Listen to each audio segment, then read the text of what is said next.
when the Amazon time just keeps updating and it keeps going later and later and later, like, how spoiled can you be when you actually have the physical time that it's going to show up, but yet you keep getting angry at it for changing? That's okay. That's okay. You're not excited about the pink mouse? No. It's G Pro Wireless Superlight time! Now, I've been hesitant to try when they announced the pink G Pro Superlight, I kind of couldn't say no. I was very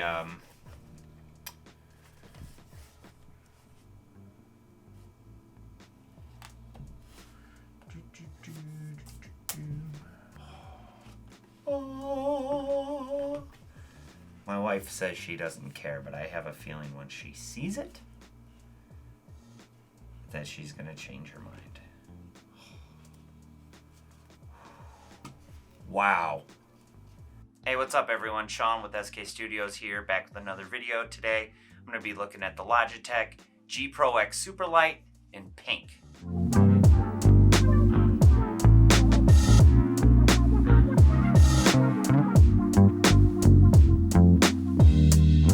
Now the mouse has been out for almost a year now, and the specs have been done over and over again, so I don't really want to focus on that as much as I want to focus on the idea that Logitech released a pink version of this mouse, which I am absolutely thrilled about. A while back, Logitech released limited editions of their original G Pro Wireless in white and like a yellowish green called Ghost and OP, respectively.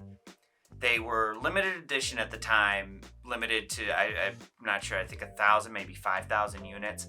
And they sold out incredibly fast. It left a lot of people to criticize Logitech about creating a sort of artificial demand. Basically, there was no reason for them to be limited edition other than Logitech wanting them to be limited edition.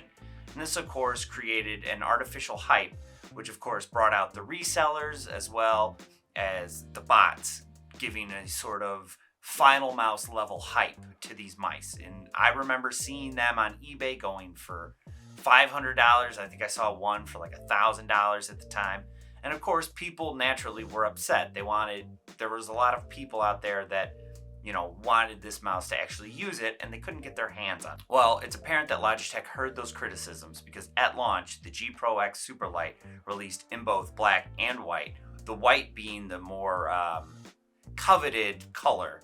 So that was nice to see from Logitech. They didn't have to do that, but they obviously saw that that's what people wanted as much as they wanted a black version of the mouse. They also wanted a white version of the mouse. And here they are following up with a pink variant about a year later. Marketing and demand really isn't much of my strong suit, but if I had to guess, I'd think that pink is probably the most requested color below white, and obviously black being the most popular of mice colors. We've seen a lot of different companies come out with variations on their mice colors recently. Cooler Master released a bunch of different colors for the MM711. G-Wolves has obviously been sort of crazy when it comes to colors. Glorious did a limited edition pink color of their Model O, where it was a pre-order, so there wasn't really a limited amount. It was just limited to whoever signed up for the pre-order, which I think was a great way to do it, because if you wanted one, you could have one. And Logitech is sort of the front runner when it comes to this based on their color collection, where they've released lavender, blue, and white versions of the G203, the G305,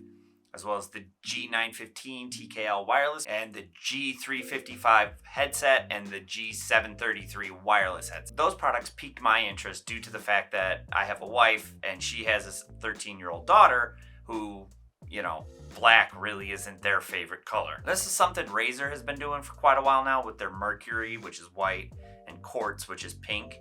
And I've always really liked the way they did white and pink. But the problem there is it isn't exactly consistent.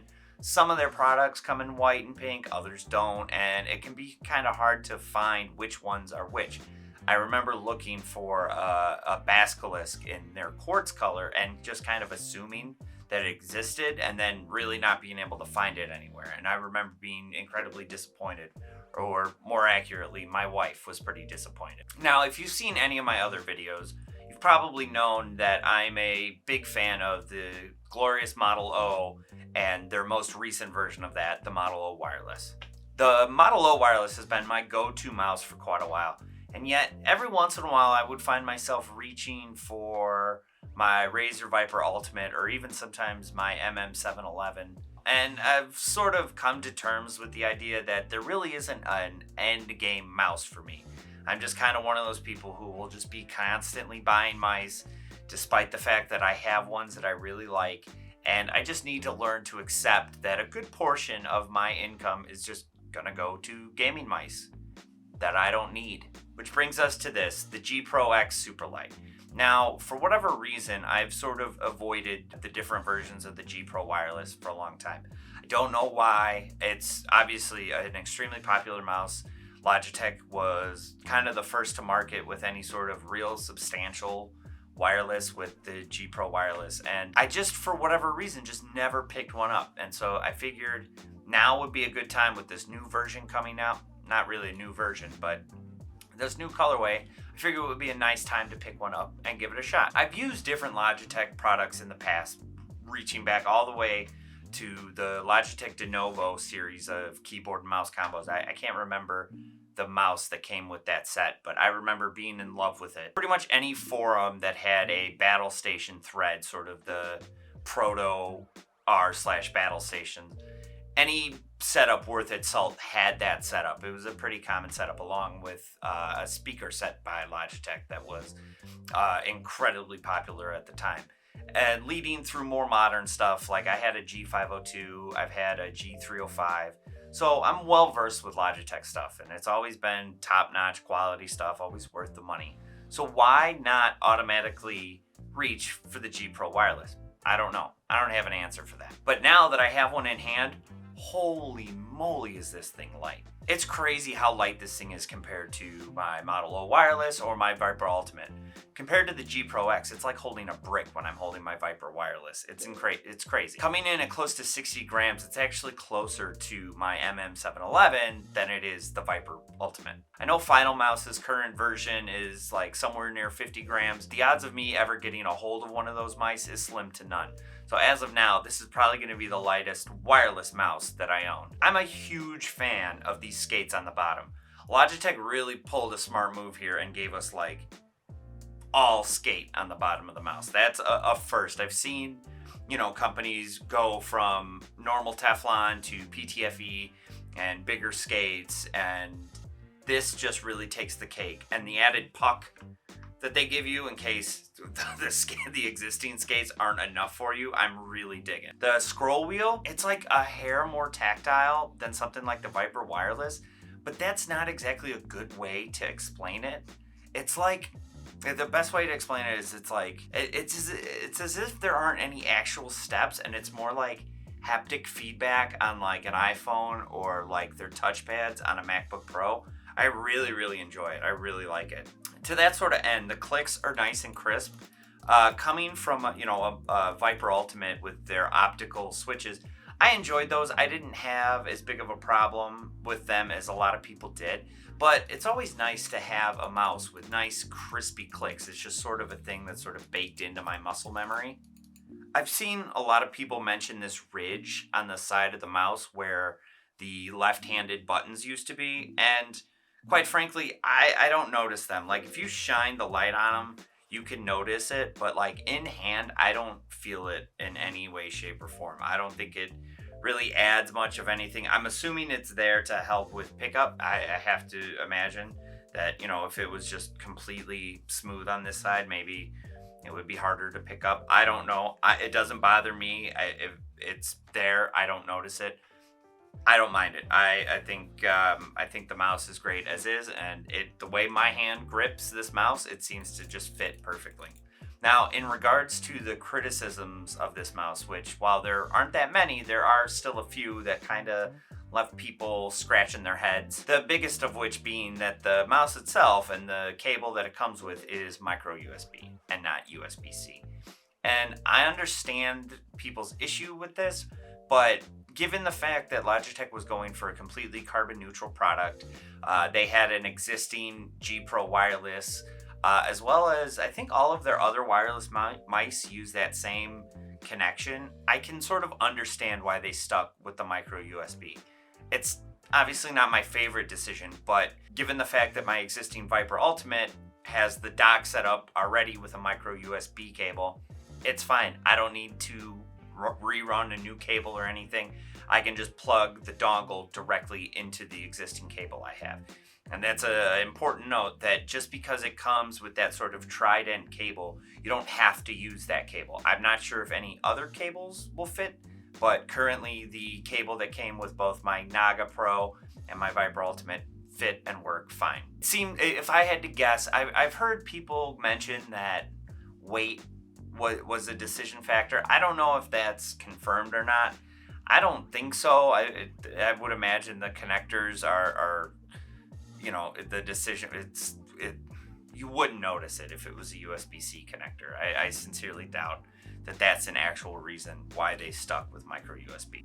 When you look at a company like Glorious, when they released their Model O wireless, that was a completely new division for them. They had not had a wireless mouse prior to that. So that was all new tooling, all new design. It makes sense for them to go with USB. Whereas a company like Logitech, it makes a little more sense for them to stick with what they're using. I have to imagine they have a warehouse somewhere with those Trident micro USB cables, and they probably wanted to burn that stock through before moving on to USB-C. But that's just a guess, me sort of giving Logitech the benefit of the doubt. I don't know if that's true or not, but I want to believe. I have no doubt that we will eventually see them move to USB-C. And when they do, along with other people, I will be first in line with a fistful of cash begging Logitech to take my money. It's just something that I've come to accept. I understand it. It is what it is. Even though I swap my mouse out every few months anyway, I get the feeling that every maybe year or two, even if I wasn't switching my mice out, I would probably buy a new version of the mouse just because they start to wear down and things like that. And I like looking at things that look relatively new and shiny. I've seen those people on Reddit or mice forums where they hold on to their mice for like 10 plus years. I don't think I could ever do that, even if I found one that I was just absolutely in love with and never wanted to change. I would most likely buy multiple versions of that mouse over a couple of years. So I think that's pretty much it. Will this become my main mouse? I don't know. Probably not. It's a little too early to tell. I will say that it's probably going to live on my desk for the time being. And if for some reason I really do end up enjoying this mouse to the point where I don't want to use any other mouse, I might end up giving this pink version either to my wife or her daughter, and I might end up picking up the white one. I feel like I might get sick of the pink version after a while, but who knows? We'll see. But now, if Glorious released a pink version of their Model O wireless, that might be a different story. Thanks for watching, guys. If you could drop a like on this video or subscribe to my channel, I would greatly appreciate it. I'm trying to reach like 500 followers before like the beginning of summer, so it would really mean a lot. Thanks, guys.